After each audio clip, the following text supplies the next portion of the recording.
Perkenalkan, nama saya Heni Sulistiorini. Saya dari Kabupaten Madiun dan saya berada di kelas SMP 3.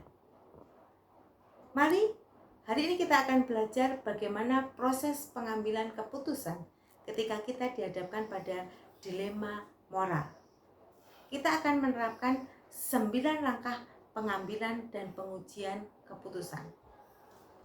Kita akan mengambil kasus Rara.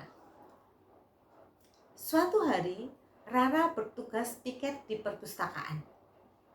Dia menemukan dompet dan langsung memasukkannya ke dalam tas.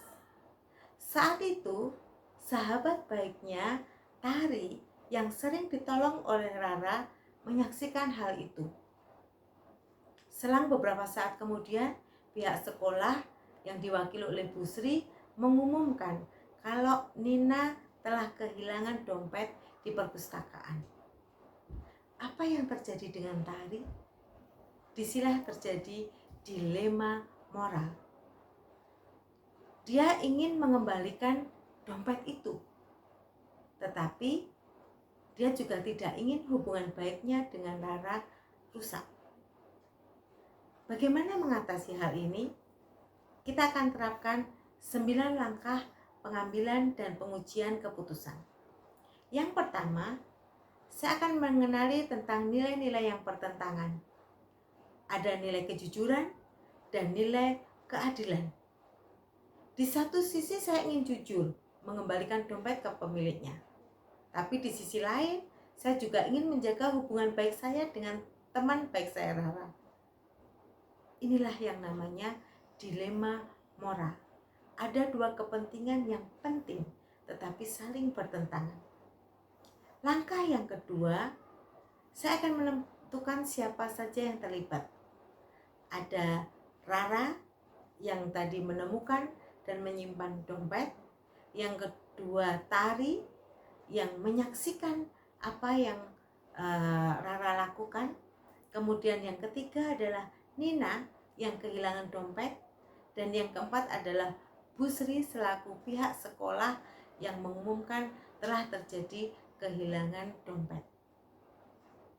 Semuanya adalah penting. Kemudian langkah yang ketiga, saya akan mengumpulkan fakta yang relevan. Faktanya jelas, Rara menemukan dompet dan menyimpannya. Tari melihat langsung apa yang dilakukan Rara. Nina kehilangan dompetnya. Dengan fakta ini, kita bisa melihat situasi secara objektif dan membuat keputusan yang adil. Kemudian langkah yang keempat, kita akan menguji benar atau salah. Yang pertama adalah kita menggunakan uji legal. Apakah menyembunyikan dompet melanggar hukum? Ya, karena termasuk pencurian. Yang kedua, uji regulasi. Apakah menyembunyikan barang milik orang lain itu sesuai dengan kebijakan sekolah? Tidak, itu adalah melanggar aturan sekolah. Kemudian uji intuisi. Apakah hati nurani saya mengatakan harus jujur? Ya, karena kejujuran adalah nilai utama. Yang keempat adalah uji publikasi. Bagaimana jika keputusan ini diketahui masyarakat? Akan menimbulkan citra yang buruk apabila saya tidak jujur.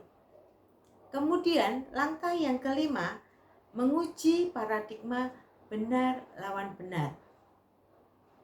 Di sini ada paradigma kejujuran versus loyalitas atau persahabatan. Mana yang lebih utama? Menegakkan kejujuran atau menjaga hubungan baik dengan teman? Saya harus menimbang mana yang lebih sesuai dengan nilai moral dan yang menyesuaikan atau yang sesuai dengan prinsip keadilan.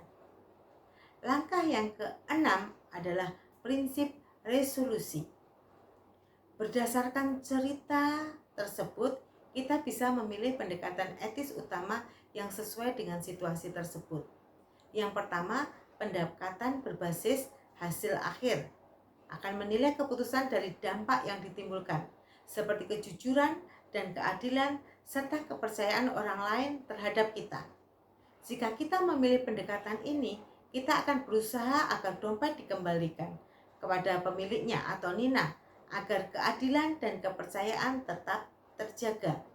Yang kedua, pendekatan berdasarkan aturan yang menekankan pentingnya mengikuti kebijakan sekolah dan norma kejujuran. Dalam kasus Rara ini, mengikuti aturan sekolah dan prinsip kejujuran berarti saya harus melaporkan kejadian tersebut meskipun mungkin menimbulkan ketidaknyamanan. Ketiga, pendekatan berdasarkan rasa peduli atau empati, mengutamakan perasaan orang lain, yang di sini adalah perasaan Nina yang kehilangan dompet dan juga hubungan dengan teman. Jika saya memilih pendekatan ini, kita akan berusaha membantu Nina dan menjaga hubungan baik dengan Rara secara moral dan empati. Langkah yang ketujuh, saya akan mencari alternatif atau opsi alternatif yang lain. Misalkan, saya akan melaporkan kejadian ini kepada guru, tetapi saya akan meminta untuk merahasiakan kalau saya menyaksikan Rara menemukan dompet. Yang kedua, saya akan membujuk Rara untuk mengembalikan dompet Nina, supaya dia timbul rasa empati apabila dia menjadi Nina. Bukannya dia juga bersedih karena kehilangan dompet. Kemudian langkah yang ke-8 adalah mengambil keputusan. Setelah mempertimbangkan semua hal, saya memutuskan untuk melaporkan kejadian ini ke guru agar dompet bisa dikembalikan. Dan saya jujur, saya yakin kejujuran adalah hal utama dan yang harus kita pegang. Langkah yang terakhir, yang ke-9 adalah refleksi dan pelajaran. Saya belajar bahwa keberanian dan kejujuran sangat penting dalam membuat keputusan.